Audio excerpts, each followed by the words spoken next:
అది ఎండాకాలమైనా వానాకాలమైనా చలికాలమైనా ఏదైనా సరే ఐస్ క్రీమ్ తినటాన్ని ఆపరు ఐస్ క్రీమ్ లవర్స్. కానీ ఇప్పుడున్న పరిస్థితుల్లో వాటిని ఎలా తయారు చేస్తారో అనే ఆందోళన చాలా మందిలో ఉంటుంది.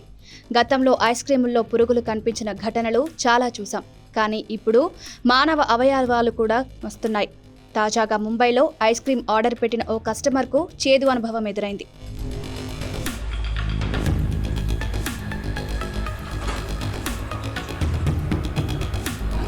ముంబైకి చెందిన డాక్టర్ ఓర్లెం బ్రెంటన్ సెరావో తన సిస్టర్తో కలిసి ఆన్లైన్ డెలివరీ యాప్లో 3 the Yummo butterscotch flavour cone ice క్రీమ్లు ఆర్డర్ పెట్టాడు. అయితే ఐస్ క్రీమ్ డెలివరీ అయ్యాక అతడు దానిని తినడం మొదలుపెట్టాక నాలుకకు ఏదో గట్టిగా తగలడం మొదలైంది. దీంతో అనుమానం వచ్చి దానిని పరీక్షగా చూడగా 2 అంగుళాల మనిషి వేలు కనిపించింది. అతడు స్వయంగా డాక్టర్ కావడంతో వెంటనే దానిని ధృవీకరించుకోగలిగాడు. ఒక్కసారిగా అతడు దిగ్భ్రాంతికి గురయ్యాడు. ఆ తర్వాత అతడు తేరుకుని మలాడ్లోని పోలీస్ స్టేషన్లో ఈ విషయంపై ఫిర్యాదు చేశాడు. అధికారులు కూడా వెంటనే ఎఫ్ఐఆర్ నమోదు చేసుకున్నారు. దీనిపై పోలీస్ సిబ్బంది మాట్లాడుతూ ఆ వేలును ఫోరెన్సిక్ పరీక్షలకు పంపినట్లు తెలిపారు.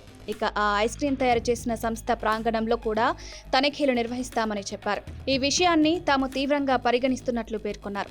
మరోవైపు ఆ ఐస్ క్రీం తయారీ సంస్థ ఇప్పటివరకు ఈ ఘటనపై స్పందించలేదు.